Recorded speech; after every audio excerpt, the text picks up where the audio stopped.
Olá, bem-vindos a mais um episódio de E aí, professor? Oi, Walter. Oi, Martin. Parece que faz um tempão que a gente disse isso, né? O tempo voa, meu amigo. A gente precisa continuar, né? Tivemos uma passagem muito agradável lá nos Estados Unidos. Foi realmente muito bom. Sem dúvida. Mas eu acho que as pessoas estão com saudades do nosso programa. Nós voltamos não porque a gente mudou a nossa opinião, mas voltamos porque agora nós temos mais tempo para fazer. Isso porque começamos uma escola de evangelismo. Portanto, a nossa rotina virou uma grande loucura. Mas foi muito bom ver aqueles testemunhos que puderam preencher o buraco enquanto não estávamos com tempo de fazer esse programa. E agora chegou o momento de voltarmos com tudo para analisarmos os eventos atuais. Tem muita coisa interessante que está acontecendo aí, há pontos de vistas que estão sendo desafiados, então vamos dar uma olhada. Claro, mas como sempre, antes de começar, vamos orar. Querido Pai, nós te agradecemos porque ainda temos a bênção de poder nos direcionar a Ti nesse programa. Pedimos a Tua bênção sobre o programa de hoje, que o Senhor ilumine as nossas mentes, em nome de Jesus, amém. Amém? Muito bem, Martin. Alguns temas acabam irritando as pessoas. Mas precisamos manter a calma, olhar para a situação e, se necessário, dizer alguma coisa para alertar as pessoas, a fim de que não sejam presas em uma falsa direção. Bem, uma das melhores maneiras de se combater o erro é dizer a verdade. Sim. Então, nós colocamos o título de hoje de Contradição. E, naturalmente, tem que ver com a Bíblia. Agora, uma das coisas que eu gosto muito da versão King James da Bíblia é o fato de ela ser uma tradução direta. Assim, você pega a essência do que Deus disse e não do que alguém acha que Deus disse, certo? E aliás, eu acho que a nossa imagem atrás é muito apropriada para a ocasião. Sem dúvida. Sempre há uma contradição quando se trata de Deus e Satanás. Sim. Vamos dar uma olhada nessa palavra, contradição. Hebreus 12, verso 3. Considerai, pois, aquele que suportou tais contradições dos pecadores contra si mesmo, para que não enfraqueçais, desfalecendo em vossos ânimos. Muito bem. O que Jesus teve que suportar? Que tipo de contradição? O que essa palavra significa exatamente? Há um outro verso ali que diz assim: quando os judeus viram a multidão, ficaram cheios de inveja e, blasfemando, contradiziam o que Paulo estava dizendo. Então veja, mais uma vez a palavra contradizer aparece aí. Então, naturalmente, há algo acontecendo aqui digno de análise. Essa palavra, a palavra contradição, é uma palavra em duas partes do latim. Contra, naturalmente, significa contra, e dicta significa falar. Então, como muitos já imaginavam, a palavra contradizer significa falar contra algo, dizendo, não, isso daí é errado. É o oposto da verdade. Agora, se você for ao dicionário grego, a palavra correspondente é antilogia, que significa contradição, certo?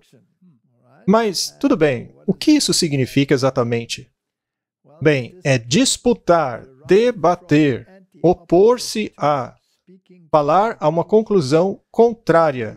Então, você diz uma coisa e os outros dizem outra. A palavra é muito semelhante a antilógico, né? Sim, mas a palavra dição, que vem de dizer, então é ir contra a palavra. Ou seja, Jesus dizia uma coisa e eles diziam outra coisa. Eles iam contra a palavra de Deus. É seguir na direção contrária à palavra do Senhor. E logia significa palavras, ou coleção hipotética, seja escrita ou oral, ou as palavras de Jesus. Então, antilogia significa ir contra a palavra de Deus. No fim, significa isso. Certo. Agora, como Deus fala conosco? através da sua palavra, através dos profetas. É assim que ele fala. A palavra grega logos, tradicionalmente, significa palavra, pensamento, princípio ou fala, e tem sido utilizada tanto por filósofos como teólogos. Então, contradição é ir contra a palavra de Deus. No fim, é isso daí. Há outra palavra muito interessante na Bíblia. Eu me refiro à palavra controvérsia. Ela significa disputa, debate, agitação prolongada de opiniões contrárias. Então, você concordaria que há uma grande controvérsia entre Cristo e Satanás? Sem dúvida alguma. São os dois opostos. Eles têm opiniões contrárias. E cabe a nós fazermos uma escolha. Ou ficarmos com a opinião de um, ou com a opinião do outro. Agora, Martin, parece que tem havido uma contradição. E também parece que tem havido uma controvérsia dentro da nossa igreja recentemente. Recentemente foi publicado um artigo na revista Spectrum, cujo título é o seguinte: Mudança de rumo, Adventismo e Catolicismo em um mundo em mudança. Bem, basicamente, há alguns teólogos por aí, inclusive alguns deles foram presidentes de união no passado, mas alguns deles disseram que o catolicismo mudou. Um deles é o Dr. Reinder Brunsma, um respeitado teólogo adventista, de acordo com a revista. Ele falou diante de uma multidão lá no colégio de Norte Vista. O evento foi intitulado Adventismo e Catolicismo em um Mundo em Mudança. Também houve outras pessoas envolvidas, como o Dr. Gilbert Valentine, um historiador adventista aposentado, também o Dr. Gary Chartier, um preceptor associado na Universidade La Sierra. Também estavam lá presentes o padre I.B. Ukoma, que é um padre católico e também capelão no Centro Universitário Médico de Loma Linda. Juntos eles exploraram o crescente relacionamento entre adventistas e católicos. Então, basicamente, eles estão propagando que o catolicismo mudou. Estão dizendo que nós estamos nos apoiando em pontos de vista ultrapassados. Veja, alguns anos atrás, eu tive um desentendimento com esse homem aí, o Dr. Reinder Brunsma. A discussão acabou na internet. As pessoas podem procurar, digitando o meu nome e o dele, provavelmente vai aparecer alguma coisa. Mas a questão é que isso daí não é novidade. Coisas desse tipo surgem periodicamente a fim de mudar a mentalidade das pessoas. E, veja, eu não tenho o costume de mencionar nomes, mas trata-se de eventos públicos em nossas instituições, como a La Sierra e a Loma Linda. E, veja, eu também não estou dizendo que todas as pessoas nessas instituições possuem esses pontos de vista. Mas a La Sierra, por exemplo, é conhecida por ser uma universidade adventista muito liberal, principalmente com relação ao assunto da evolução. Eu, de fato, fico muito, eu diria, reticente com certas coisas que eles defendem. E, com relação à grande universidade de Loma Linda, é provável que esse debate também aconteça lá dentro.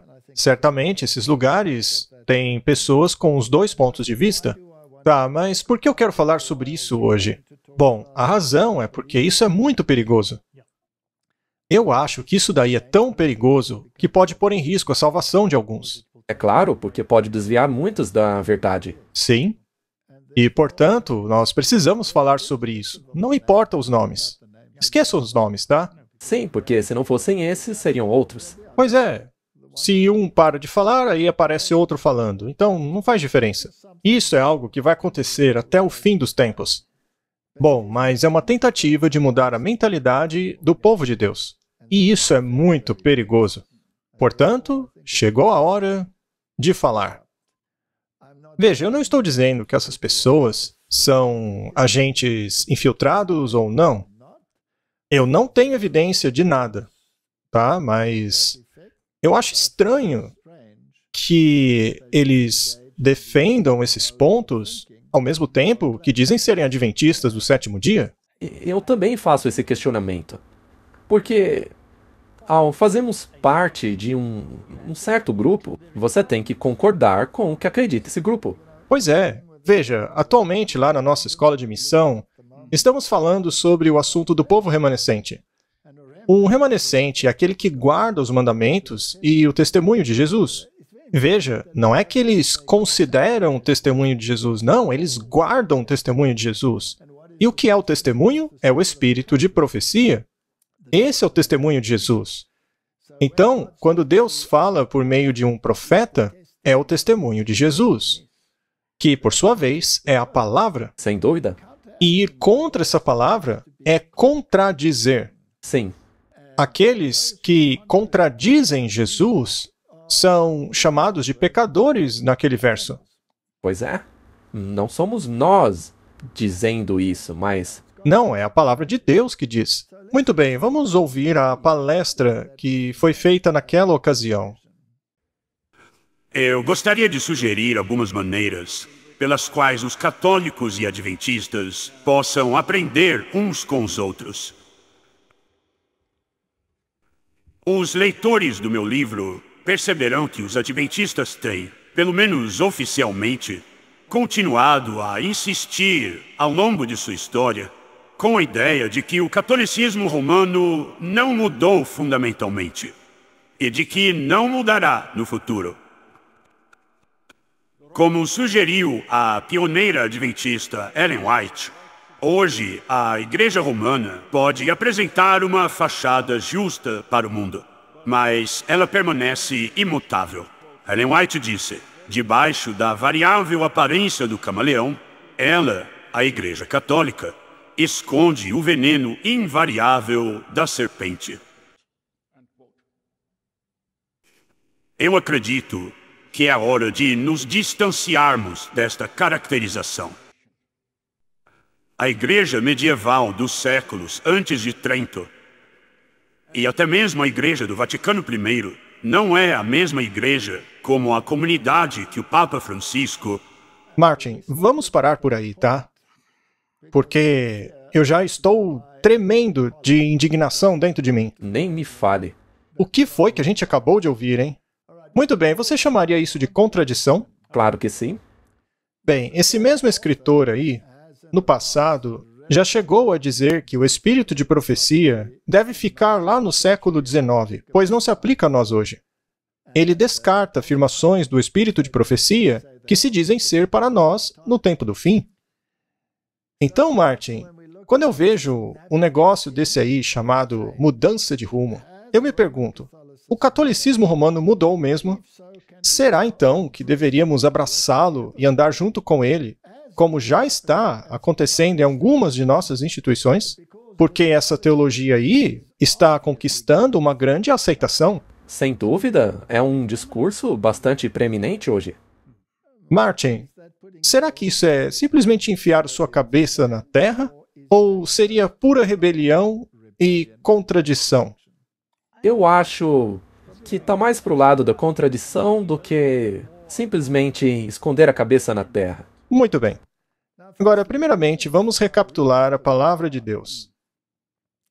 Em Daniel capítulo 2 e Daniel capítulo 7, nós temos duas profecias bem distintas. Elas nos dizem aonde estamos no curso do tempo e o que aconteceu na história. Em Daniel capítulo 7, nós viajamos ao longo dos reinos. O leão representa a Babilônia, o urso a Medopérsia, o leopardo de 4 cabeças representa a Grécia, e a besta terrível de 10 chifres dá lugar a um chifre muito preeminente entre seus olhos. Esse chifre seria diferente dos outros. Ele seria muito respeitado pelo mundo. Agora, essa profecia específica é tão incrivelmente precisa que o Grayton Guinness disse em seu livro que ela é como uma chave, que não serve mais nenhuma outra fechadura. Ela simplesmente se recusa a encaixar em outros lugares. Isso porque as características desse poder do chifre pequeno cabem unicamente ao papado e mais a nenhum outro poder. E essa era a opinião de todos os reformadores da época. Isso porque esse chifre surgiu a partir da quarta besta de Daniel, ou seja, só pode ser Roma. Ele também surgiu em meio aos 10 chifres da besta, o que significa que é um poder europeu. É um poder que surgiu a partir de Roma, depois que Roma pagã foi dividida em 10 partes, de acordo com o verso 24. Então, somente a partir desses versos, já sabemos que esse poder do chifre pequeno é um poder europeu. Também sabemos quando ele surge, que é após a divisão do Império Romano. Também sabemos que ele é diferente de todos os outros. Isso porque ele também é um poder eclesiástico. Sim, um poder religioso. Exato. Ele se torna maior do que os outros. Então ele cresce de uma pequenez até se tornar maior do que os outros. Verso 20. 3 reinos precisaram ser derrotados para que ele pudesse governar plenamente: os Érulos, os Visigodos e os Ostrogodos. Isto está no verso 20. Ele tem olhos como homem, ou seja, é um supervisor. Ele também fala blasfêmias, e isso porque ele fala contra o Altíssimo. Poderíamos dizer então que ele contradiz a palavra de Deus? Sim. Muito bem. O que mais? Ele também fala coisas grandes, pomposas, de acordo com o verso 8 e 25. Ele também é um poder perseguidor, porque ele persegue os santos do Altíssimo. E, finalmente, Martin, ele também muda os tempos e as leis. Ele muda as leis de Deus e os tempos colocados por Deus, de acordo com o verso 25. E há um período de tempo muito específico no qual haveria esse poder político. Esse período é um tempo, 2 tempos e metade de um tempo, que é apresentado de muitas formas na Bíblia. 42 meses, 1260 dias, 3 anos e meio, tempo, tempos e metade de tempo. É o mesmo período de tempo aplicado ao mesmo poder do chifre pequeno. O paralelismo hebraico nos mostra isso. Há uma mulher, um deserto e um tempo. Uma mulher, um deserto e um tempo. E todos esses tempos são mencionados nessa estrutura. Esse poder também se tornaria tão poderoso que todo mundo se sujeitaria a ele. E ele existirá até o fim dos tempos. Naturalmente, esse poder deve existir agora, porque se ele surgiu de Roma e vai existir até o fim dos tempos, ele deve existir agora. Sim, ele não pode começar a surgir no futuro, como alguns creem. Ele já tem que estar aqui. Ele já está aqui. Mas, eventualmente, o seu domínio será tomado e ele será destruído. Sendo assim, podemos concluir que esse poder não está em harmonia com a Bíblia. Ele contradiz a palavra de Deus. Todos os reformadores identificaram esse poder como o papado. Isso porque o papado é o único elemento em que todos esses pontos se encaixam. Nada neste mundo se encaixa tão bem em todas essas características. Simplesmente, não há outro elemento na história que se encaixe em tudo. Os reformadores eram tão convictos disso que fizeram até mesmo uma escultura em pedra na cidade de Nuremberg. Eles a colocaram na prefeitura da cidade para assegurarem-se de que ninguém se esqueceria de que o papado é o chifre pequeno. Martinho Lutero, assim como todos os outros reformadores, disseram: eu sei que o Papa é o anticristo e que seu trono é o trono de Satanás. O papado é uma perseguição geral a comando do pontífice romano com o propósito de destruir almas. Ele foi bem direto. Um discurso como o dele jamais se encaixaria no movimento ecumênico de hoje. Com certeza não. Isso foi dito por uma pessoa que foi católico, assim como Paulo, que veio dos próprios fariseus. Exato. E não apenas ele, mas o Melanchthon disse o mesmo, Cranmer disse o mesmo, Ridley disse o mesmo. Todos eles disseram isso. Calvino, John Knox. Não importa o reformador. Todos identificaram o poder do chifre pequeno como sendo o papado. Todos o reconheceram a partir do livro de Daniel. Exatamente. E é por isso que Martinho Lutero disse que Daniel é tão importante que ele o traduziria primeiro quando fosse traduzir o Antigo Testamento. Até mesmo Jesus falou da importância do livro de Daniel? Exato. Bom, mas de acordo com estes senhores adventistas, Roma mudou. Bem, quando a reforma protestante tornou-se um problema para o Papa, ele convocou um concílio. Isso depois de muito derramamento de sangue, guerras e perseguições.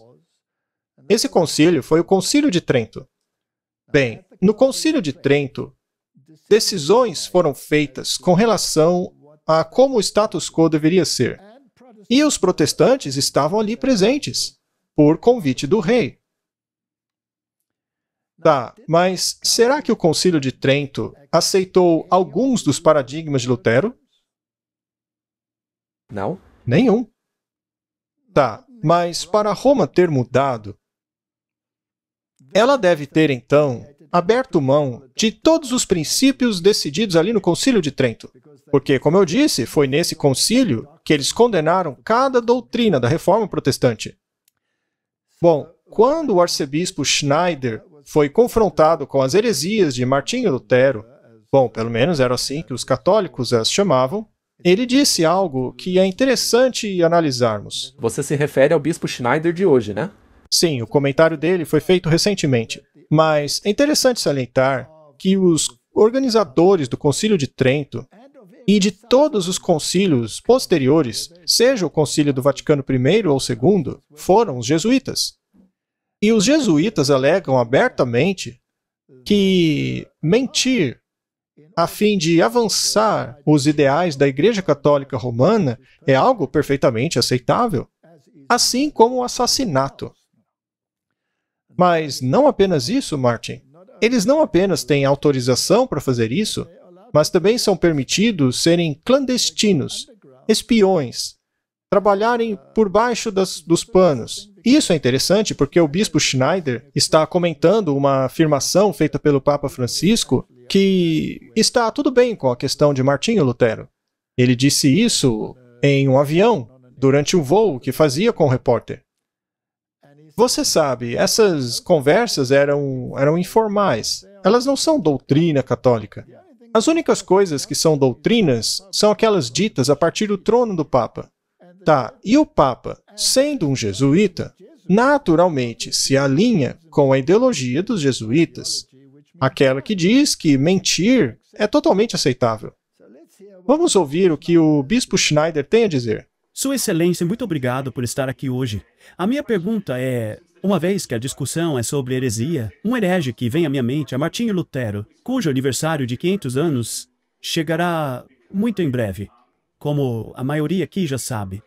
Certo, durante uma entrevista em um avião, o Papa disse recentemente que Martinho Lutero não errou na questão da justificação. O que o senhor tem a dizer sobre a heresia de Lutero e sobre a questão da justificação com relação aos futuros eventos ecumênicos? Como o catolicismo tradicional responde a essas novas declarações? Nós já demos uma resposta infalível com relação aos erros de Martinho Lutero. O Concílio de Trento.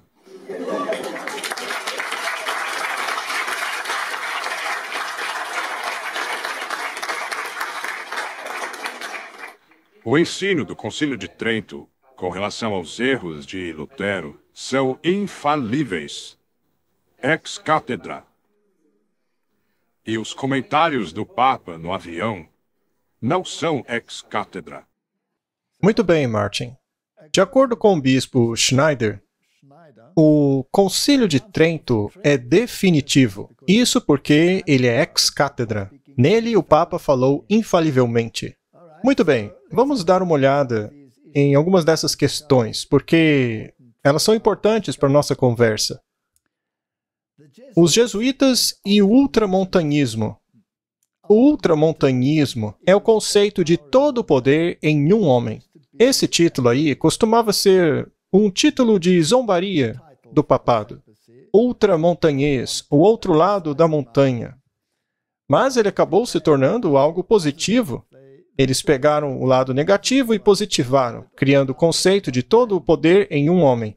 No século XVII, o ultramontanismo tornou-se intimamente associado aos jesuítas, que defenderam a superioridade dos papas acima dos concílios e reis, até mesmo questões temporais. Então, dentro da Igreja Católica Romana, o ultramontanismo atingiu a vitória sobre o conciliarismo. Ou seja, você não pode ser conciliador, você não pode fazer concessões. A palavra do Papa tem que ser absoluta. Nem mesmo Deus pode contradizer o que o Papa disse. Então, no primeiro concílio do Vaticano, com o pronunciamento da infalibilidade papal, estabeleceu-se o conceito de que o Papa nunca está errado quando estabelece um dogma. Isso é ex cátedra. Ex cátedra é quando o Papa define algo a partir de seu trono, não é? Sim, é isso de que o bispo Schneider estava falando. E da supremacia papal, ou seja, da jurisdição suprema, total, imediata e universal do Papa.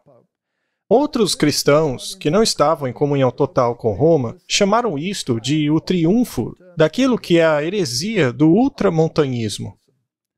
Declarar a si mesmo infalível é igualar-se a Deus. E isso é uma heresia. E é isto que defende a Igreja Católica Romana. E se algo foi dito ex cátedra, então virou dogma, não pode mais ser mudado. E se este é o caso, como então Roma pode mudar? É impossível. Não é? Não faz sentido. É claro como o sol. Muito bem. Se eu digo algo a você, você simplesmente não pode me dizer que o que eu estou dizendo é errado. É isso mesmo.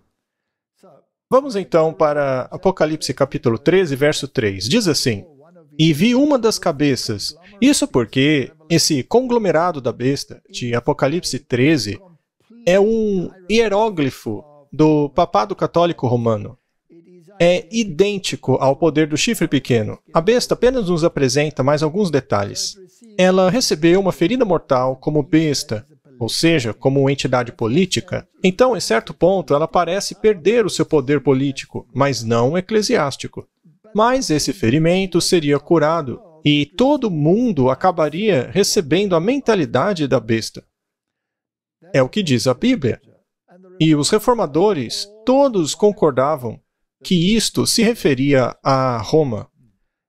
O interessante é que eles estavam convencidos disso antes mesmo desta entidade receber a ferida mortal, em 1798, quando ela perdeu o seu poder político. A profecia foi cumprida exatamente no ano em que a Bíblia previu. Eles sabiam que esses eventos se referiam ao papado, mesmo antes desses eventos acontecerem. É realmente espetacular. Um pouco antes disso acontecer, o próprio Wesley disse que deveria estar muito próximo já, porque o período de tempo estava acabando. Aquele pessoal era fantástico. Eles acertaram na mosca. Muito bem. Então, os jesuítas foram chamados para combaterem a reforma protestante, não importa o que custasse, até mesmo se fosse necessário assassinato, personificação, seja lá o que for. Eles se tornaram os mestres das universidades da Europa, os educadores de presidentes e da elite do mundo. E eles foram ordenados em 1540 pelo Papa Paulo III. Aí você vê eles recebendo as suas ordens de marcha. Portanto, estes eram alguns dos sentimentos da época. Essa aí é uma fonte católica. Diz assim: o protestantismo não é uma religião. Nunca foi uma religião. O máximo que se pode dizer dele é que é uma forma de estupro, de roubo, mascarado de religião.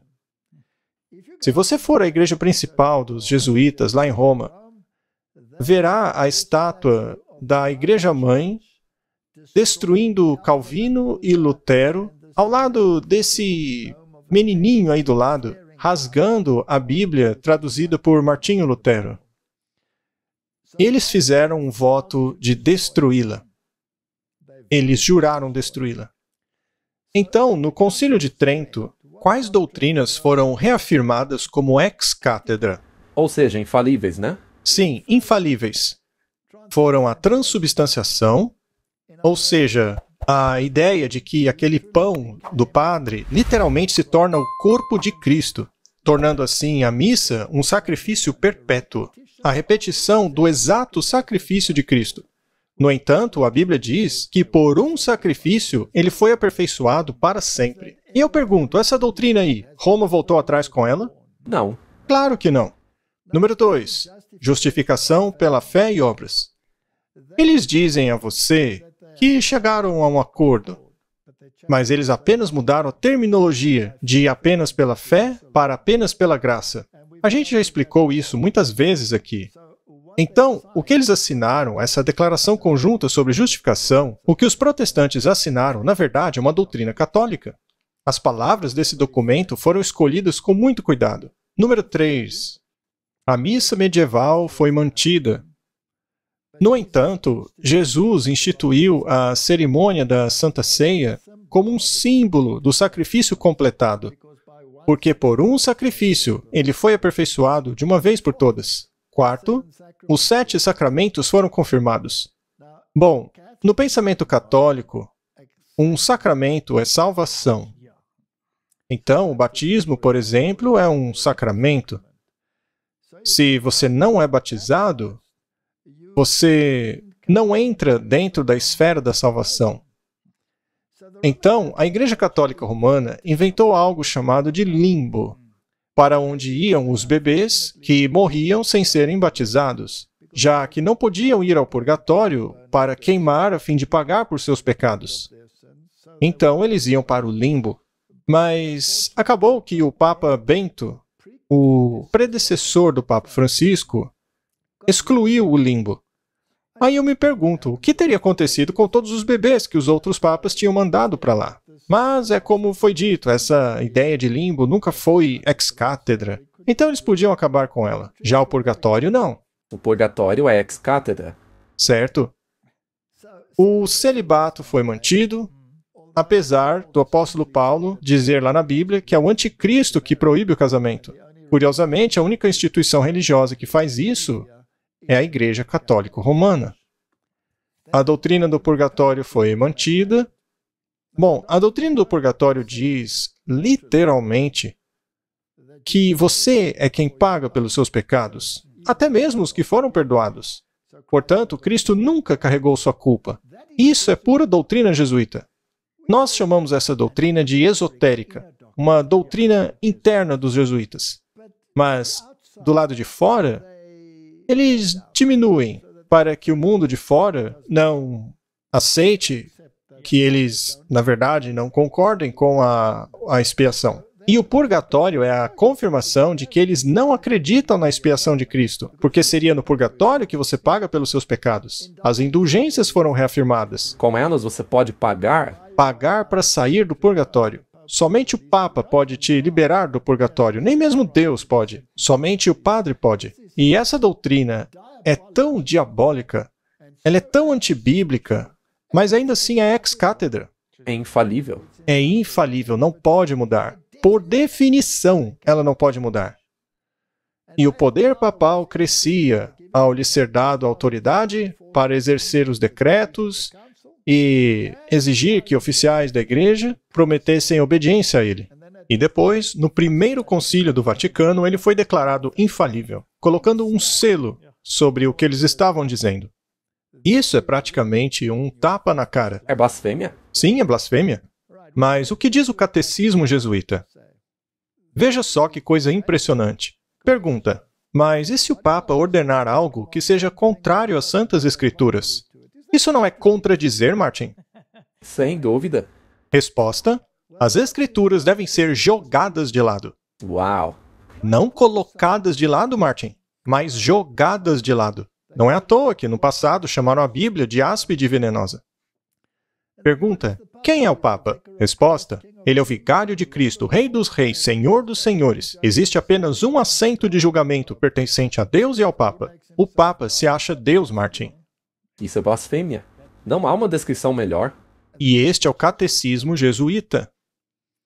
Eu sempre disse que os jesuítas... Bom, eu não vou dizer essa definição agora, porque provavelmente isso me colocaria em encrencas, né? Mas eles são os... Mas não é uma citação? Sim, foi outra pessoa que disse. Ah, então você pode dizer. Eles são os campeões do papado, Martin. Ou seja, eles utilizavam todos os métodos diabólicos para conseguir o que queriam. Eles foram uma desgraça para a humanidade, uma afronta a Deus até os dias de hoje, na minha opinião e na opinião de milhares de historiadores. É isso aí. E tenho certeza que o espírito de profecia concorda com isso. Exato. Vamos analisar um pouco mais o Catecismo de Maguire. Ele diz assim: os bispos e padres da Igreja são chamados de outros Cristos. Uau!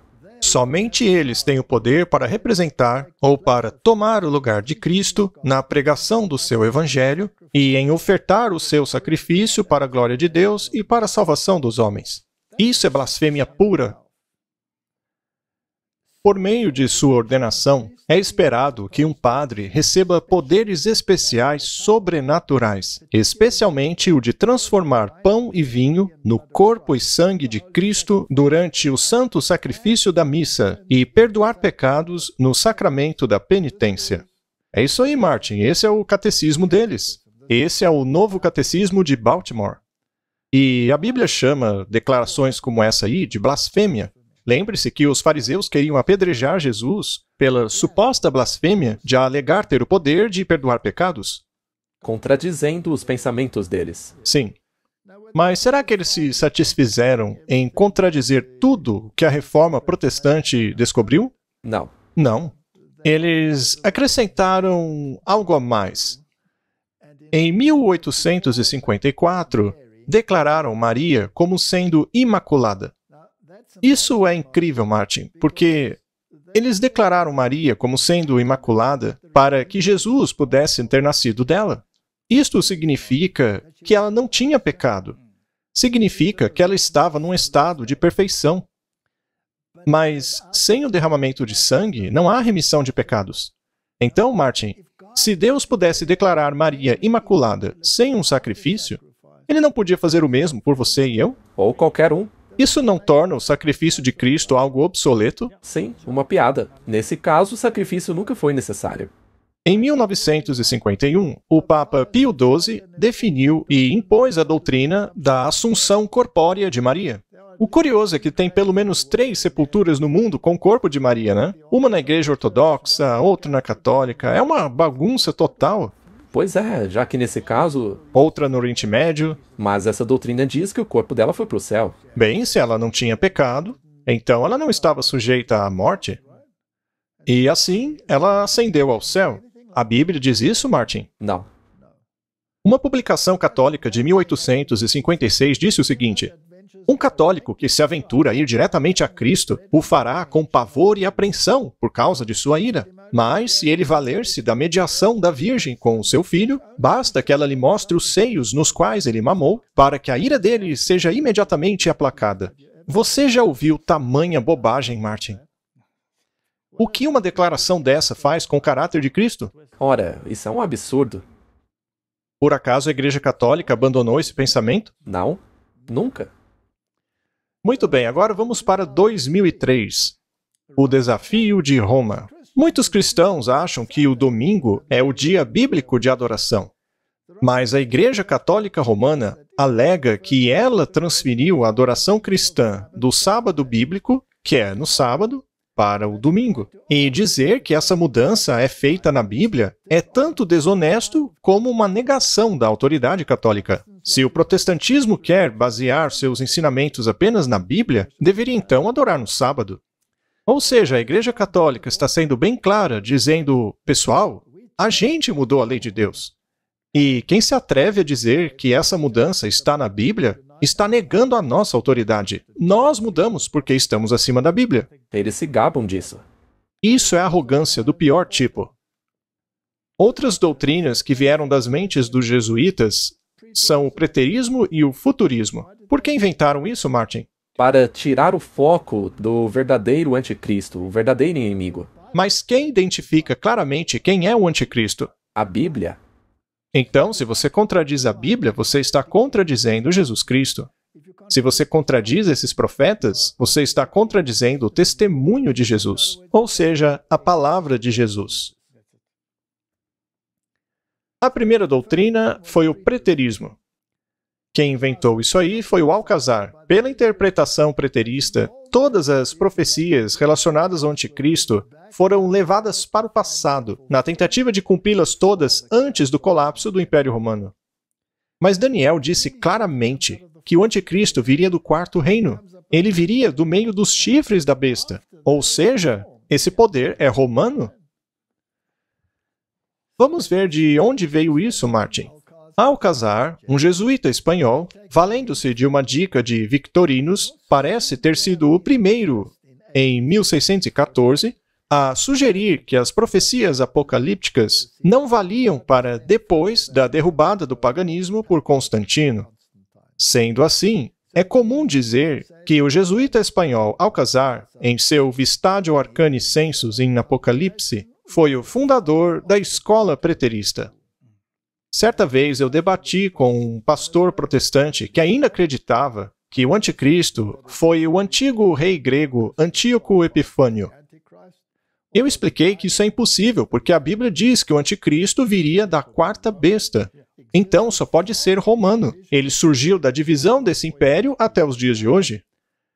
E ele não pôde contra-argumentar isso. Ainda assim, ele insistiu em contradizer a palavra de Deus, dizendo que era o tal rei grego. Isso não é uma contradição? É claro. Sendo assim, eu posso presumir que Alcazar estava pecando contra a palavra de Deus. E qualquer um que contradiga a palavra de Deus é um pecador. Temos aí as fontes históricas disso, caso as pessoas queiram investigar por elas mesmas depois. Mas e o futurismo? Ribera, por sua vez, jogou as profecias lá no futuro, declarando que o anticristo faria o seu aparecimento depois da vinda de Cristo. Ribera publicou um comentário em 1585 contendo essas ideias.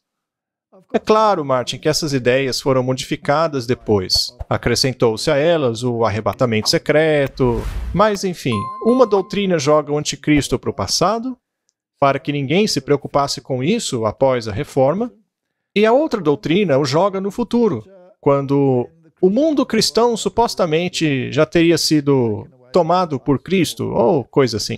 Neste caso, o anticristo só aparecerá para agir entre os infiéis. Isso, então todos os ensinos dos reformadores foram anulados com essas doutrinas. Mas as pessoas que gostam de estudar mais profundamente logo percebem que a doutrina do preterismo não faz sentido, porque a Bíblia diz que o anticristo viria de Roma e não da Grécia. Mas por que será que grande parte do mundo cristão abraça o futurismo? Olha, eu acho que a resposta é porque isso faz parecer com que Deus os ame mais. Afinal, dessa forma, Deus não os fará passar pelo tempo de angústia. Ele os resgataria antes desse tempo. Sim, é por causa desse arrebatamento prévio. Muito bem, os protestantes hoje se dividem entre os modernistas e os fundamentalistas. Os modernistas dão pouco ou nenhum espaço para o estudo da profecia, enquanto que os fundamentalistas são, na maior parte, futuristas. Mas alguns protestantes conservadores ainda são preteristas. Para variar, Francisco Ribera era um doutor em teologia jesuíta. Ele nasceu na Espanha, começou a escrever um longo comentário em 1585, que tinha o objetivo de contra-atacar aquilo que os protestantes ensinavam sobre o anticristo. Se voltarmos ao que você mencionou agora há pouco, qual era o propósito dos jesuítas? Contra-atacar e destruir o protestantismo. Isso foi publicado em 1519. Foi logo após a Reforma Protestante, que, por sua vez, começou em 1517. Temos aqui uma citação do livro Romanismo e Reforma, escrito no final do século XIX, por um teólogo da Igreja da Inglaterra chamado Grayton Guinness. Ele escreveu assim: resistir ao uso que os reformadores fizeram da profecia das Escrituras não é uma questão leve ou sem importância. Sendo assim, eu gostaria de sugerir aos nossos antagonistas modernos e contraditores que não é coisa leve e sem importância contradizer o que os reformadores disseram nessa questão. O sistema de interpretação profética, conhecido como futurismo, realmente resiste a esse uso. Ele condena a interpretação dos reformadores, condena a visão de todos esses homens, de todos os mártires, de todos os confessores e testemunhas fiéis de Cristo durante longos séculos. Condena os albigenses, os valdenses, os wyclifitas, os russitas, os lollardos, luteranos, calvinistas, condena a todos, e em um ponto sobre o qual todos concordavam. Uma interpretação das Escrituras que eles incorporaram em suas confissões solenes e selaram com o seu sangue. Isso se aplica a nós hoje ou não passa de história antiga? Claro que não, e se você diz que não, você está contradizendo isso daí 100%. Você está contradizendo a reforma protestante. E também está dizendo que a reforma não veio de Deus. Exato. Vai ver, a reforma veio do diabo, porque há apenas dois lados com relação a essa questão. Isso é muito assustador, porque quando você começa a chamar aquilo que é de Deus de coisas do diabo, você passa a cometer o pecado contra o Espírito Santo. Isso é muito perigoso de se fazer. É por isso que precisamos falar sobre isso. Qualquer um que siga por esse caminho torna-se culpado da mesma ofensa. O livro de Apocalipse faz uma advertência muito severa e uma grande bênção àqueles que o leem. Mas se você o contradiz, fogo virá do céu e o destruirá por isso. Outro indivíduo que lidou com essas doutrinas foi um nome chamado Bellarmine. E como vocês já podem imaginar, ele era um jesuíta.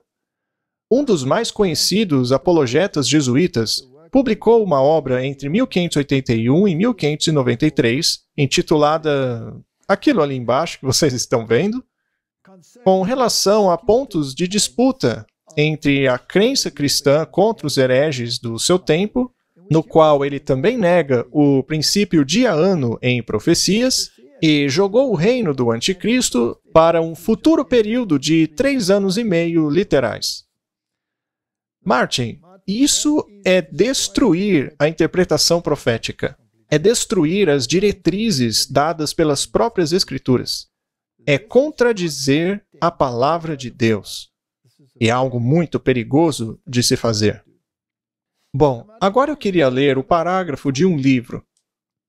Eu vou ler esse parágrafo porque um desses senhores envolvidos nesse ataque moderno contra a reforma protestante ficou muito ofendido com o fato de eu dizer que as sociedades secretas estão envolvidas no nosso contexto atual. Veja só o que diz o livro The Grand Design Exposed. Diz assim: a verdade é que os jesuítas de Roma aperfeiçoaram a maçonaria para ser a sua ferramenta mais magnífica e eficaz, para assim servir os seus propósitos entre os protestantes. Martin, existem muitos maçons envolvidos no protestantismo. Existem muitos Robert Schullers por aí no mundo. Muitos dos pregadores de mega-igrejas pelo mundo estão associados à maçonaria. O Norman Vincent Peale era um maçom de 33º grau, e ele foi mentor do Billy Graham, etc, etc. A lista é interminável. Portanto, esta afirmação não pode ser considerada apenas uma teoria da conspiração. Vamos agora ao espírito de profecia, ver o que ele tem a dizer. E lembre-se, aquele senhor mencionou o espírito de profecia. Aquele texto que compara o papado ao camaleão. Mais tarde falaremos sobre isso. Vamos olhar outros textos por enquanto. O papado é exatamente aquilo que a profecia declarou que seria: a apostasia dos últimos tempos. Suas doutrinas não deixam isso claro, Martin? Por acaso, qualquer uma delas foi repudiada por eles? Não. Faz parte de seu comportamento assumir um caráter que melhor ajude a cumprir o seu propósito. Mas, sob a variável aparência do camaleão, ele esconde o veneno da serpente. Foi esse parágrafo que ele mencionou. Não somos obrigados a manter a fé e guardar promessas a hereges, diz o papado. Ora, mas ele pode até mentir, não é? Afinal, ele não disse coisas lá no avião para o repórter que no fim não valeram de nada? Deveria então esse poder, que por 1000 anos escreveu os seus registros com o sangue dos santos, ser reconhecido como parte da Igreja de Cristo? Direto ao ponto, né? A Igreja que se apega à palavra de Deus está irremediavelmente separada de Roma. No passado, os protestantes se afastaram dessa Igreja apóstata, porém têm se aproximado dela cada vez mais, seguindo por um caminho de reconciliação com a Igreja de Roma. Isso foi retirado da Review and Herald e foi escrito em 1886. O Ryder Brisman disse que escritos como esse devem ficar para trás, serem descartados. Roma nunca muda. Martin, eu queria que eles percebessem que Roma não pode mudar porque ela se considera infalível. Ela não pode mudar sem quebrar toda a sua própria teologia. Os princípios dela não foram alterados em nada. Ela não tem diminuído a distância entre si mesma e os protestantes. Ora, claro que não, porque os protestantes têm feito isso, né? E por qual razão têm os protestantes de hoje feito isso? É a rejeição da verdade bíblica que faz com que os homens se aproximem da infidelidade. É uma igreja em retrocesso que diminui a distância entre si e o papado. E essa é a religião que os protestantes estão começando a olhar com tanto favor e que, eventualmente, será unida ao protestantismo. Nós precisamos de coisas como essa em nossas próprias fileiras? Não, é claro que não. Se... Isso aí é uma profecia. Sim, é uma profecia. E tornou-se realidade. Sim, com certeza. E se você torna-se parte do cumprimento desta profecia, você tem que abrir os olhos para ver bem onde está pisando. Correto? Essa união, no entanto, não será efetivada por uma mudança no catolicismo, pois Roma nunca muda. Ela reivindica infalibilidade. É o protestantismo que mudará. A adoção de ideias liberais por parte dele o levará a um ponto onde poderá apertar as mãos do catolicismo. E Martin, se acontece dentro da nossa igreja, então chegou a hora de falar e alertar as pessoas. Se você quer evitar o fogo, então, meu amigo, é bom ficar longe desse tipo de teologia. O povo de Deus é chamado para expor a perversidade do homem do pecado. Neste tempo mesmo em que vivemos, o Senhor chamou o seu povo e deu a eles a mensagem para denunciar a maldade do homem do pecado. E não tornar-se conciliatório com ele em concílios ecumênicos, não é? A gente não precisa ler tudo, mas é suficiente dizer que deve ser mostrado às pessoas o que podem esperar do poder do papado. Portanto, quando as pessoas perguntam pra gente, por que vocês falam tanto sobre isso? Ora, porque é uma questão de vida ou morte. E o pior é ouvir essas contradições de pessoas que conhecem a verdade. Sim. Se alguém está disposto a falar coisas como aquela, que deixe a nossa igreja e se una ao Papa. Sim, torne-se logo um cardeal, como aconteceu com Newman. Ou mesmo, junte-se a qualquer outra denominação, porque o dever da nossa igreja é denunciar a perversidade do homem do pecado. E tem mais.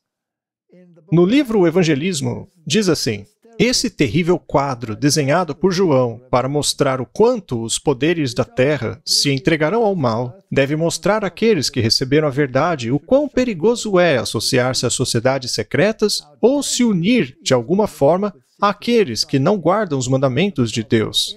Ora, Martin, veja só. Mas sabe, a gente podia mostrar imagem após imagem, falando da união entre os protestantes e a maçonaria, contradizendo a palavra de Deus. Mas nós não temos que fazer isso, porque todo mundo já deveria saber. As pessoas podem pesquisar. Mas, de acordo com esta declaração, as sociedades secretas não estão envolvidas nesse grande conflito do Apocalipse? Claro. Outra citação do livro Grande Conflito. O papado que os protestantes estão hoje tão prontos a honrarem é o mesmo que governou o mundo nos dias da Reforma Protestante.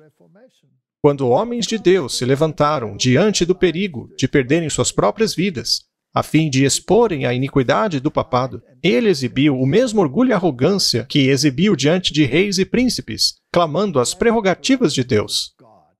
Seu espírito não é menos cruel e despótico hoje do que quando esmagou a liberdade dos seres humanos e matou os santos do Altíssimo. Eles não negaram essa afirmação? Sim, porque para eles isso aí não passa de velharia. Já não deve mais ser seguido. Não é estranho? Eu me pergunto, o que os jesuítas, que fermentaram todas essas revoluções da história e acabaram com qualquer contradição a eles, diriam sobre essas questões? Eu simplesmente não posso ver nenhuma maneira de a Igreja Romana livrar-se da acusação de idolatria. E é essa religião para a qual os protestantes estão começando a olhar com tanto favor e que, eventualmente, se unirá ao protestantismo. Essa união, no entanto, ocorrerá não por conta de uma mudança no catolicismo, pois Roma nunca muda. Nós já lemos isso antes, mas eu quero enfatizar que esse é o testemunho de Jesus. E a coisa toda é tão evidente. É uma repetição da história. Não há nada de novo debaixo do sol. Já aconteceu no passado e está acontecendo de novo. Não dá para entender como eles dizem que Roma mudou, porque ela não retirou nada do que disse no passado. Os protestantes mudaram. Mais uma citação do Espírito de Profecia. O Senhor falou a mim com uma forte mão e instruiu-me, dizendo-me que eu não deveria andar no caminho de seu povo, dizendo: não chameis de confederação tudo aquilo que o povo chama de confederação. E não temais o que ele teme, nem tampouco vos assombreis. Ao Senhor dos Exércitos, a Ele santificai, e seja Ele o vosso temor, e seja Ele o vosso assombro. À lei e ao testemunho. Se não falarem de acordo com esta palavra, é porque não há luz neles. O mundo não deve ser o nosso critério. Deixe o Senhor trabalhar, que a voz do Senhor seja ouvida. Foi profetizado pelo profeta Isaías que haveria uma confederação de pessoas que se opõem ao testemunho e à lei de Deus. Você gostaria de fazer parte disso, Martin? Não, é claro que não. Não deve haver aliança com os descrentes. Quem está empregado em qualquer departamento da obra por meio da qual o mundo será transformado, não podem fazer aliança com aqueles que não conhecem a verdade. O mundo não conhece o Pai e o Filho, e assim não possuem o discernimento espiritual com relação ao caráter de nossa obra, no que tange ao que devemos fazer e o que não devemos. Devemos obedecer às ordens que vêm de cima. Não devemos ouvir os conselhos ou seguir os planos sugeridos por descrentes. Se você contradizer a palavra de Deus e o espírito de profecia, você é um descrente. Sugestões feitas por aqueles que não conhecem a obra que Deus está fazendo para este tempo irão enfraquecer o poder das instrumentalidades de Deus. Ao aceitar estas sugestões, o conselho de Cristo acaba em nada. Sabe, eu estava aqui pensando. Você acabou de falar que aqueles que contradizem a Bíblia são descrentes. Pode parecer duro, mas é verdade. Sim, é verdade. Porque se você não acredita no que a palavra está dizendo, você é um descrente. Se você não acredita, é isso que é. Mas eles dizem: mas o papado moderno mudou. Eles sempre têm uma desculpa. Precisamos de homens que não se envolvam em confederações secretas. Precisamos tomar muito cuidado, Martin. Precisamos ser homens fiéis ao dever, seja agradável ou desagradável. Homens que não se desviem do dever e do princípio por absolutamente nada. Se a palavra diz que é assim, então é assim que você ficará. Também temos que tomar cuidado com aquele discurso que está na moda que diz: devemos amar uns aos outros. Correto? Mas veja, nós devemos sim amar uns aos outros. Nós não estamos dizendo aqui que não devemos evangelizar as pessoas que pensam assim. Com certeza, não devemos parar de evangelizar. Claro, essas pessoas precisam ser alcançadas para que possam ser advertidas para sair do sistema. Certo? A palavra de Deus dá o alerta ao perigo iminente. Se não forem avisados, o mundo protestante aprenderá quais são os verdadeiros objetivos de Roma apenas quando for muito tarde para escapar. Roma está silenciosamente crescendo em poder. Suas doutrinas estão exercendo sua influência nos corredores legislativos. Não está acontecendo isso mesmo? Sim. O que é aquele evento do café da manhã de oração, além de doutrinas sendo professadas nos corredores legislativos, igrejas e nos corações dos homens? Ela está acumulando as suas maciças estruturas nos secretos recessos nos quais suas antigas perseguições serão repetidas. Sorrateiramente, sem levantar suspeitas, ela está fortalecendo as suas forças para os seus próprios objetivos, quando chegar o tempo de finalmente atacar. Tudo o que Roma deseja é um terreno vantajoso, e isso já está sendo dado a ela. Em breve, veremos e sentiremos quais são os objetivos de Roma. Todo aquele que crer e obedecer à palavra de Deus será então repreendido e perseguido. Aquele senhor está negando todas essas palavras. Sim. Bem, dá para ver isso. Porque como as pessoas vão reagir quando todos disserem, ah, Roma mudou, e você disser, não, não mudou. Todo mundo vai olhar para você dizendo, o que esse cara está dizendo? Muito bem. Vamos ver agora se será esse mesmo caso. Vamos. Esta aqui é uma publicação católica. Ela nos diz que o Papa Francisco e Peter Faber têm espíritos jesuítas iguais. Ou seja, os dois têm a mesma mentalidade. Mas quem foi Peter Faber? Ele foi o cofundador da Ordem dos Jesuítas, junto com Inácio de Loyola. As afirmações de Papa Francisco em solidariedade ao pobre, sobre a necessidade da comunidade e do ajuste de foco das energias da Igreja para longe do foco nas questões sexuais. Ou seja, Martin, vamos esquecer essa história aí de escândalo sexual. Isso aí já passou. Continuando. Pode parecer chocante para alguns. Esta é uma imagem muito diferente da imagem do papado em tempos recentes. Em Paris, o Faber também encontrou Inácio de Loyola. Ele ensinou Inácio a respeito da filosofia aristoteliana. Você está lembrado que a besta tem o corpo grego, enquanto Inácio formou a espiritualidade de Faber. Sob a guia de Inácio, Faber dominou os exercícios espirituais. Em 1534, ele foi ordenado um padre, e mais tarde, naquele ano, em 15 de agosto, ele e mais 6 homens, incluindo Inácio e Francisco Xavier, fizeram votos como os primeiros membros do que se tornou a Ordem dos Jesuítas. E, segundo o artigo, o Papa Francisco tem a mesma mentalidade dos fundadores da Ordem. Curioso é que essas pessoas aí foram instruídas a destruir o protestantismo, mesmo por meio de assassinato e tortura em suas inquisições. E, segundo o artigo, o Papa Francisco tem esse espírito.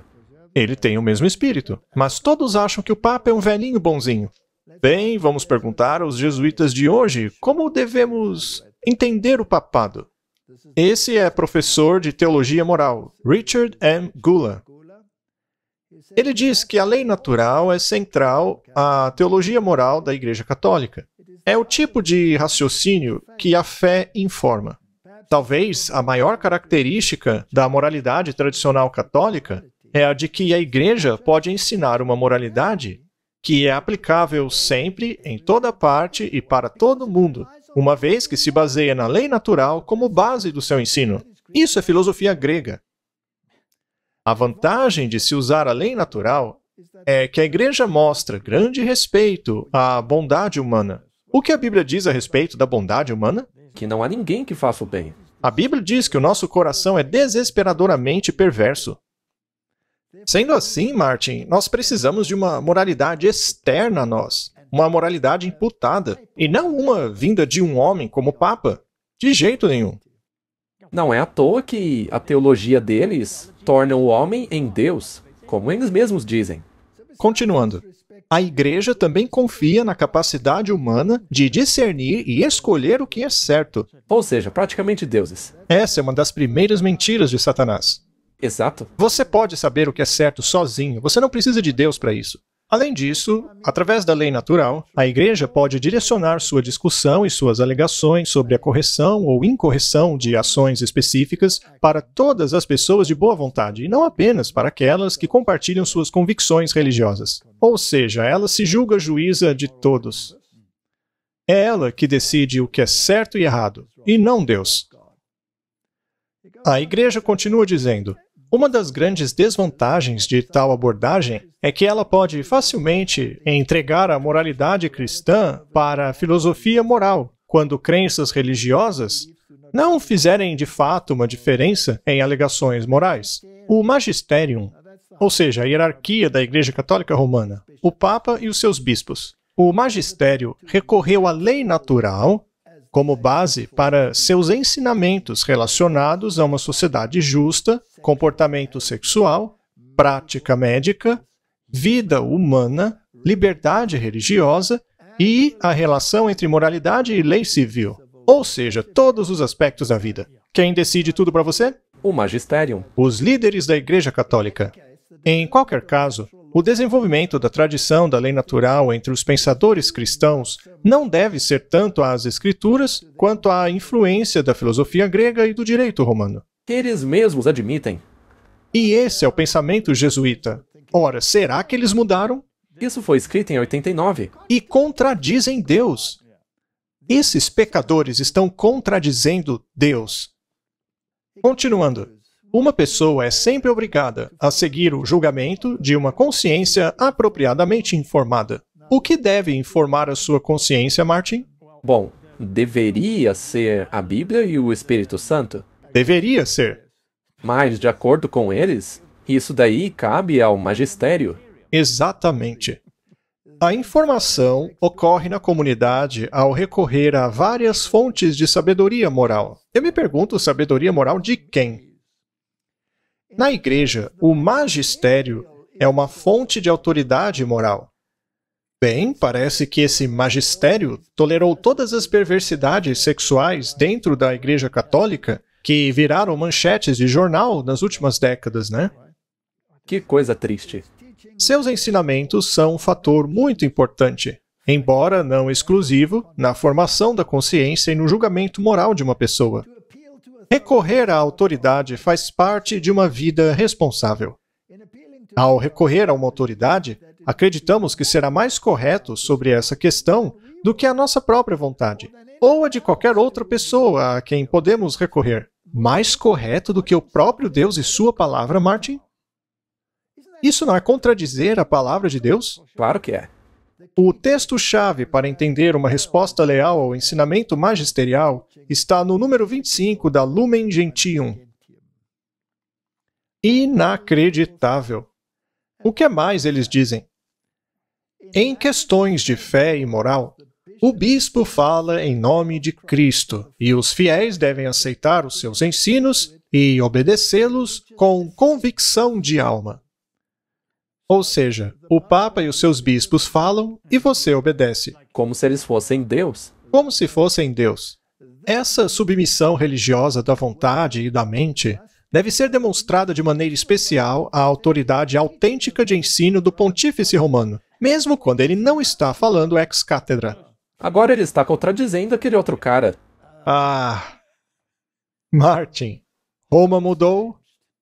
Nunca. Esse cara acabou de enfatizar que Roma não mudou.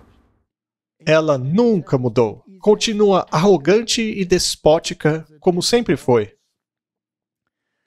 Em meu tratamento sobre a formação da consciência, destaquei que o caráter é formado na comunidade.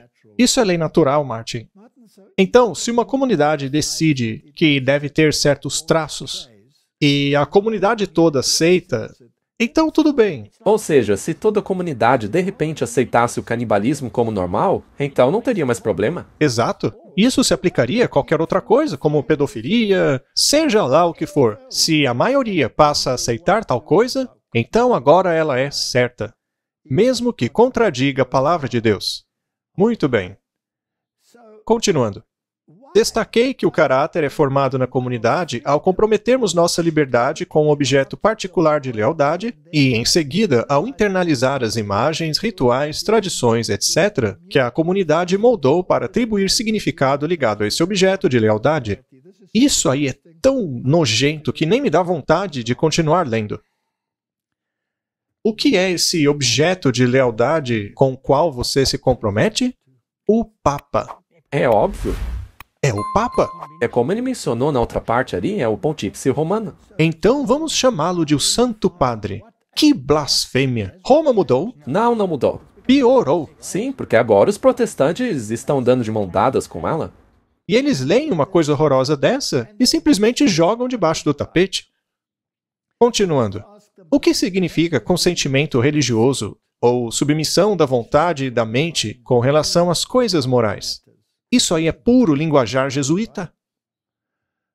Consentimento religioso ou submissão quer dizer que tal esforço e apropriação são motivadas pela convicção de que Jesus comissionou a Igreja para ensinar e que o Espírito guia a Igreja na verdade.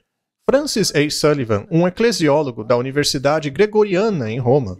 Ora, Martin, que universidade seria essa? Jesuíta. Jesuíta. É a mãe das universidades. Analisou essa expressão em sua obra magistral, Magisterium, ensinando autoridade na Igreja Católica, e oferece a seguinte declaração resumindo seu significado.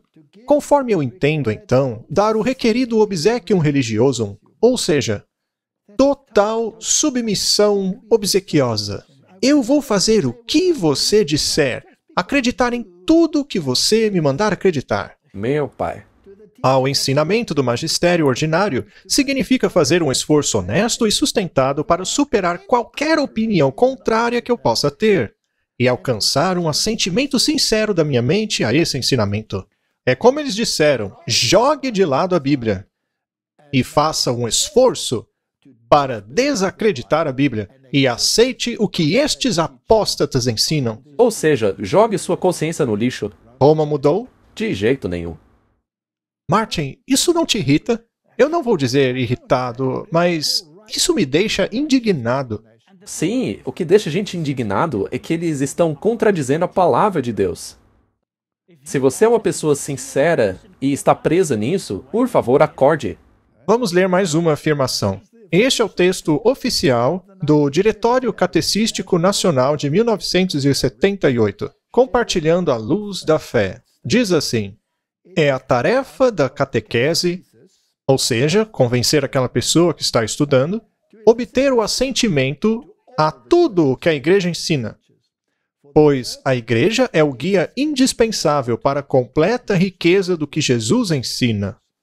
Ao enfrentar questões que dizem respeito à dissidência em relação ao ensino não infalível da Igreja, é importante que o catequista tenha em mente que a presunção está sempre a favor do magistério.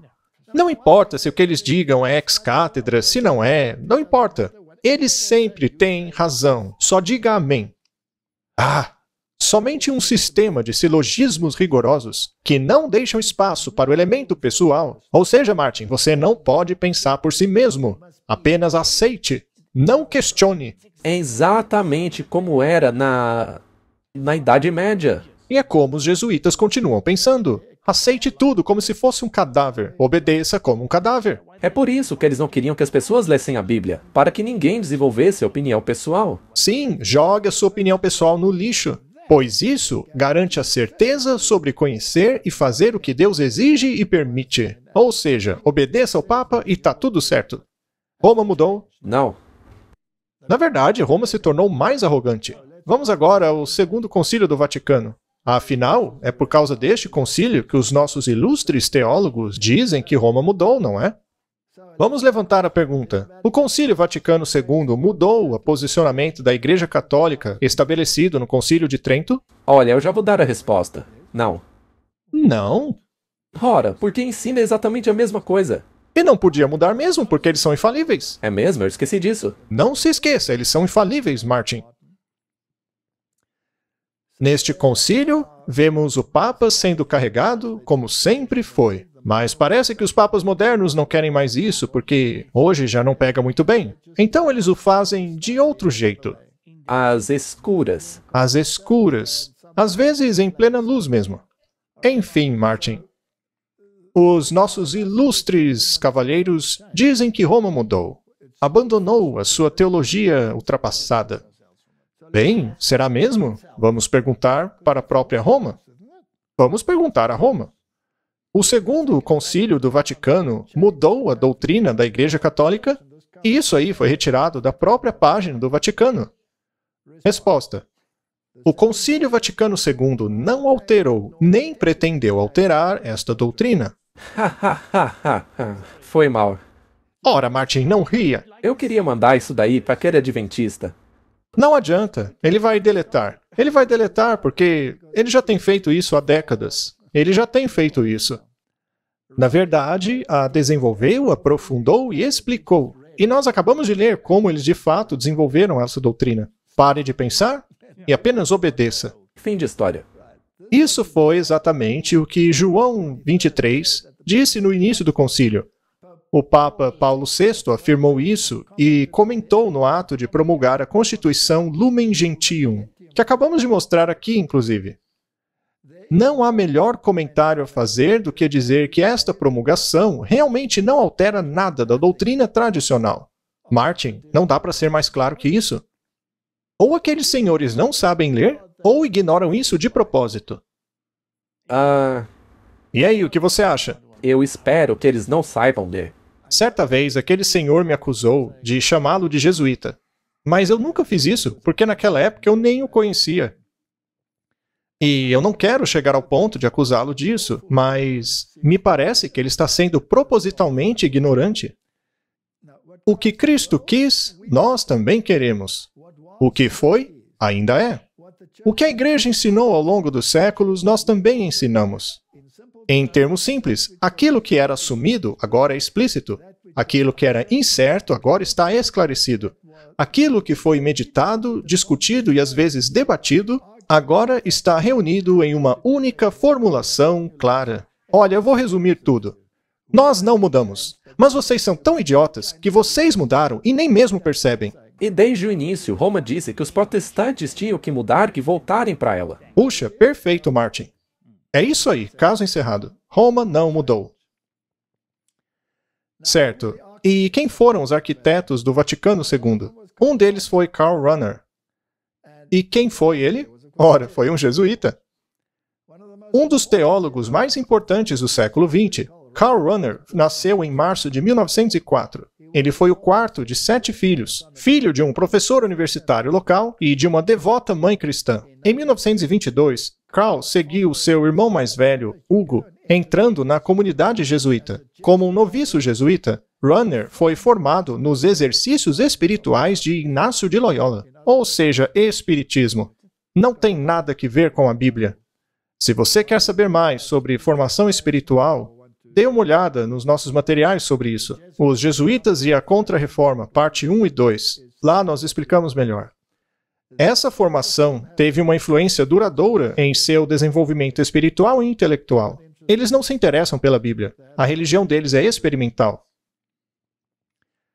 Muito bem, esse é Karl Rahner. E ao seu lado está um dos outros arquitetos, não vestido com uma roupa jesuíta, mas em terno e gravata. Trata-se do Ratzinger, que tornou-se Papa. Papa Bento XVI. Mas eu acho que a espiritualidade de Inácio, aprendida através da prática da oração e formação religiosa, foi mais significativa para mim do que toda filosofia e teologia dentro e fora da ordem. Uau! Então, a formação espiritual é mais importante do que a teologia ou filosofia. É como você fica quando passa por esse processo. Idiotizado. Você deve se lembrar que recentemente mostramos o vídeo do Steve Bannon, que foi para cadeia, e quando o Tucker Carlson perguntou a ele: "O que você fará agora que vai ser mandado para cadeia?" Ele disse: "Eu vou fazer os exercícios espirituais de Loyola." Correto. Em seus estudos, Rahner também tornou-se muito familiarizado com os pensamentos dos pais da Igreja, especialmente nos tópicos da graça, sacramento, espiritualidade e misticismo. Ele era um místico. Ele era um místico gnóstico. Veja, Ele se acha Deus na Terra. o misticismo é do diabo. Sim. E aqui estão eles, o Ratzinger e o Rahner. E qual era o lema dele?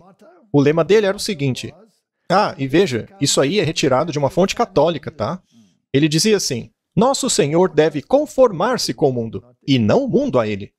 Inacreditável. Roma mudou no Vaticano II? Claro que não, nós temos que nos distanciar de qualquer coisa relacionada a eles. Muito bem. Ele é inquestionavelmente um dos teólogos católicos mais importantes do século XX. Seu posicionamento seminal entre os seus contemporâneos se deu até certa extensão à habilidade de colocar a teologia e filosofia em diálogo. Ou seja, misturando paganismo e espiritismo à palavra de Deus. E Deus odeia isso. À lei e ao testemunho, é o que a Bíblia diz. Ele originou outra categoria chamada de cristianismo anônimo. Ou seja, pessoas que não sabem que são cristãs, como os budistas e os ateus. Soa estranho, não é? Mas, segundo ele, eles são cristãos anônimos e também irão para o céu. Fazem parte do cristianismo que não se chama cristianismo. Pagãos que receberam a graça, mas não sabem disso. Isso abre as comportas da infidelidade para dentro do cristianismo. Como o Papa disse recentemente, todas as religiões levam a Deus. Todas. É o que ele diz. E ainda temos o pupilo dele, o Paul Nitter, que foi treinado e ensinado por Karl Rahner. Este senhor escreveu este livro, cujo título é uma pergunta: nenhum outro nome? Em seu livro, ele defende a ideia de que podemos ser salvos por meio de qualquer nome. Não precisa ser no de Jesus. Isso não é contradizer a Bíblia? Sem dúvida nenhuma. É contradizer a palavra de Deus. Você quer fazer parte disso? Claro que não. E o que dizer do catecismo da Igreja Católica? Será que ele contraria a palavra de Deus também? A única Igreja de Cristo é aquela que o nosso Salvador, após a sua ressurreição, confiou aos cuidados pastorais de Pedro, comissionando-o juntamente com os outros apóstolos a expandi-la e governá-la. Esta Igreja, constituída e organizada como uma sociedade no mundo presente, subsiste na Igreja Católica, que é governada pelo sucessor de Pedro e pelos bispos em comunhão com ele, ou seja, o magistério. O decreto do Concílio Vaticano II sobre o ecumenismo explica o seguinte: é somente através da Igreja Católica de Cristo, que é a ajuda universal para a salvação, que a plenitude dos meios de salvação pode ser alcançada. Não. Está no catecismo deles. Não é? E vamos ver até onde eles podem chegar ainda. O Vaticano diz que os protestantes não são igrejas irmãs. Elas são filhas, filhas mal criadas. Filhas. Isso mesmo. E como filhas, elas não são definidoras. A mãe é definidora. Minhas filhas vão voltar para mim, diz ela. A nota do cardeal, aprovada pelo Papa João Paulo, em 9 de junho, deve ser considerada autoritativa, de acordo com a carta do cardeal Ratzinger ao bispo da conferência. A nota de 4 páginas apresenta uma história detalhada do uso do termo igrejas irmãs, explicando que ele foi usado em referência às igrejas ortodoxas, com as quais Roma esteve em comunhão por muitos séculos. No entanto, mesmo nesse ponto, o cardeal Ratzinger afirma a superioridade de Roma sobre outras igrejas, declarando: nesse contexto é necessário observar que nenhum pontífice romano jamais reconheceu essa equiparação de sé episcopais ou aceitou que apenas uma primazia de honra fosse concedida à sé de Roma, significando então que Roma tem autoridade superior. Roma mudou? Não. Não mudou em nada.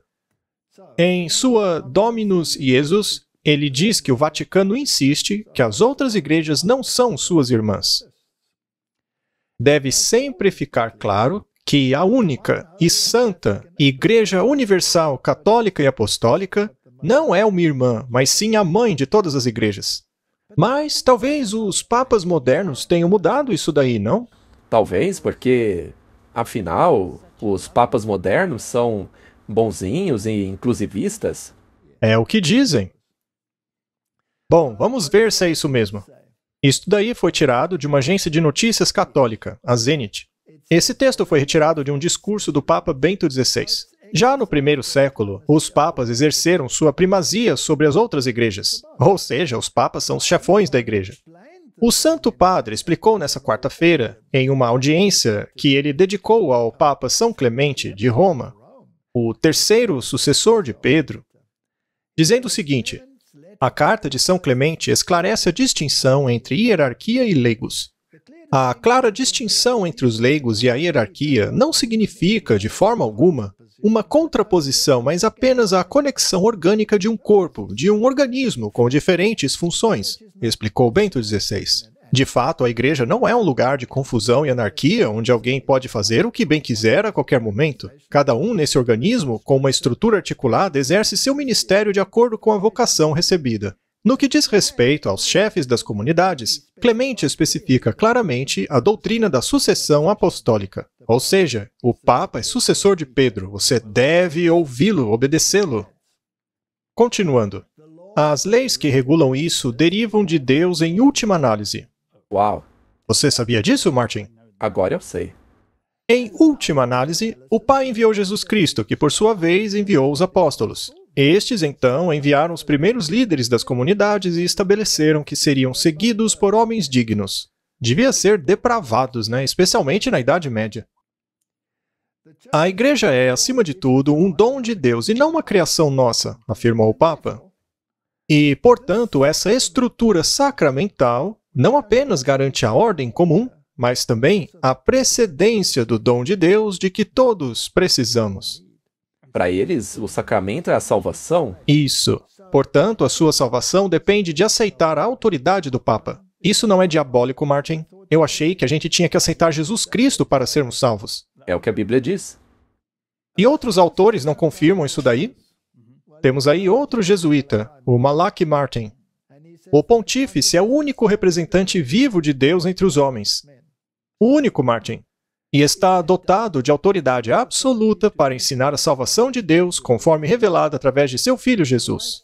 Cristo, que foi e é o próprio Deus feito homem. O ensinamento católico sustenta que qualquer católico romano, qualquer cristão não católico ou qualquer não cristão de qualquer outra religião que recebe a salvação de Deus, a recebe por meio do ofício espiritual daquele único homem em Roma. Ele acha que... ele acha que é Jesus.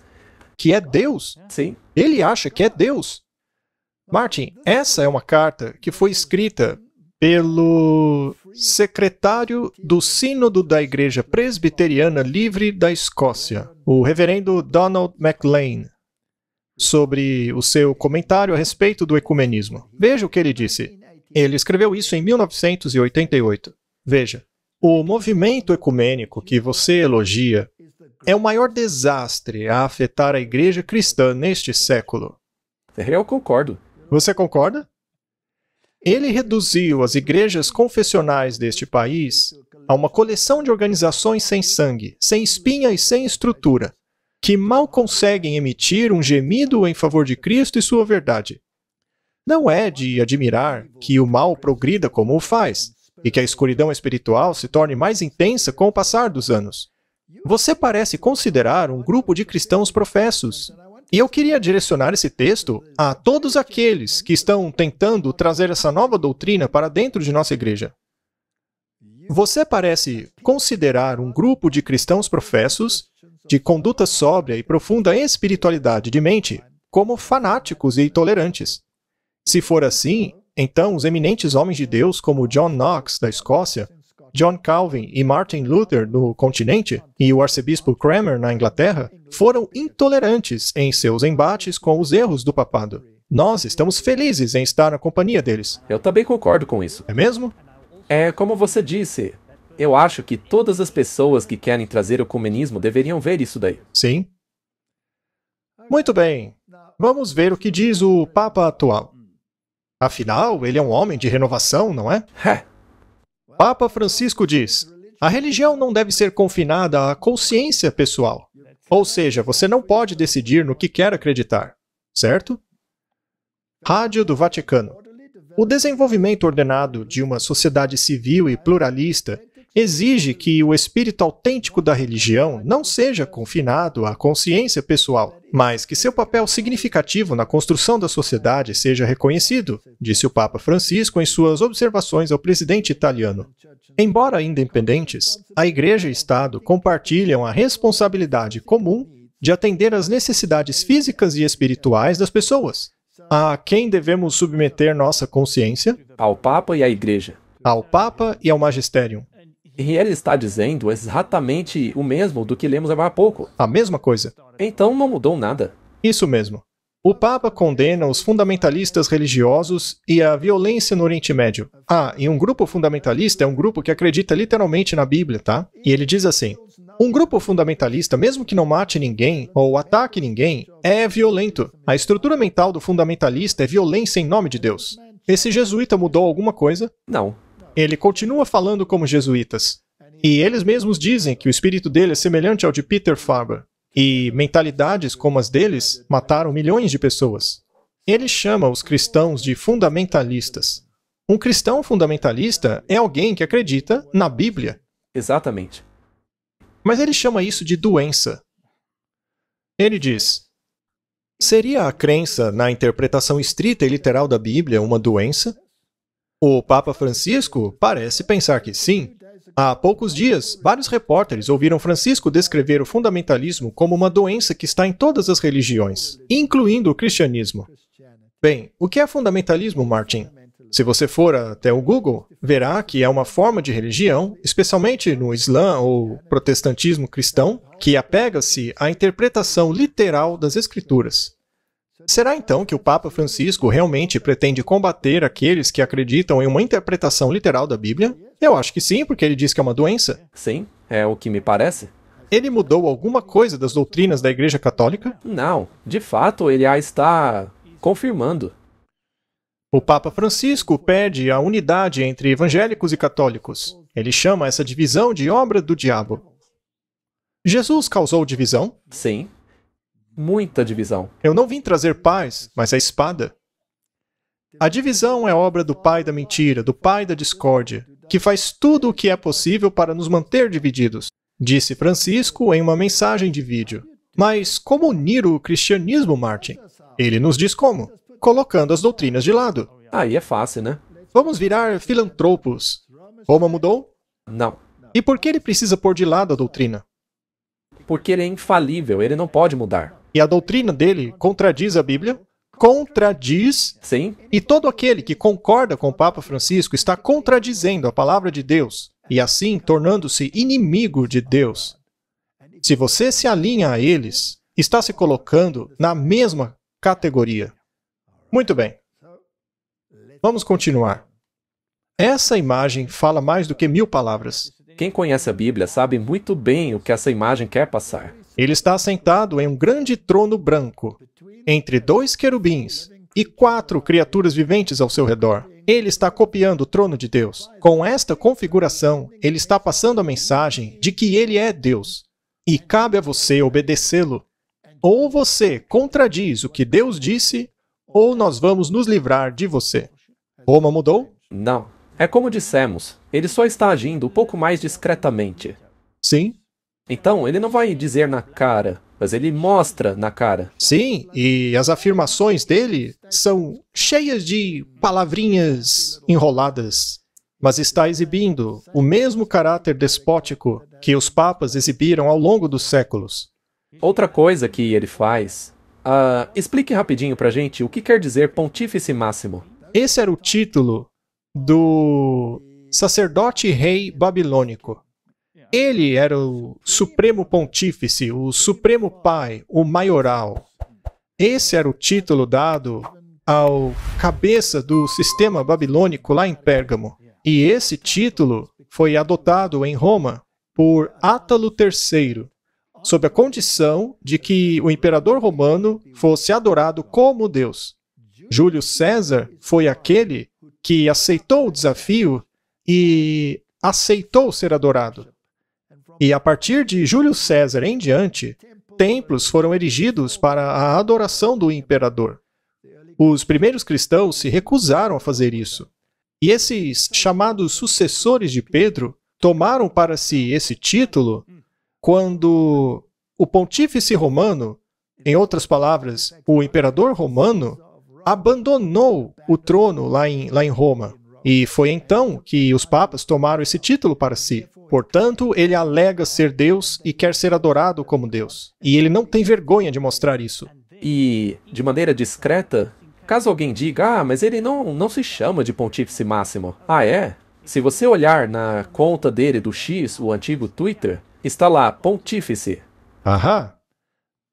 Muito bem. Esta é a citação que alguns teólogos querem repudiar. O papado é exatamente aquilo que a profecia declarou que seria na apostasia dos últimos dias. Faz parte de sua estratégia assumir um caráter que melhor ajude a cumprir seu objetivo. Mas debaixo da variável aparência do camaleão está o veneno invariável da serpente. Você deseja negar esta afirmação? De maneira alguma. Eu não tenho intenção alguma de abandonar esta citação. Não somos obrigados a guardar promessas a hereges, diz o papado. Mas eles não fizeram isso? Sim, mas eles não estavam falando ex cátedra. Assim, eles podem mentir, né? Deveria este poder, que por 1000 anos escreveu seus registros com o sangue dos santos, ser agora reconhecido como parte da Igreja de Cristo? Além de negar Jesus e a expiação, te obrigam a pagar pelos seus próprios pecados. E ainda se dizem deuses.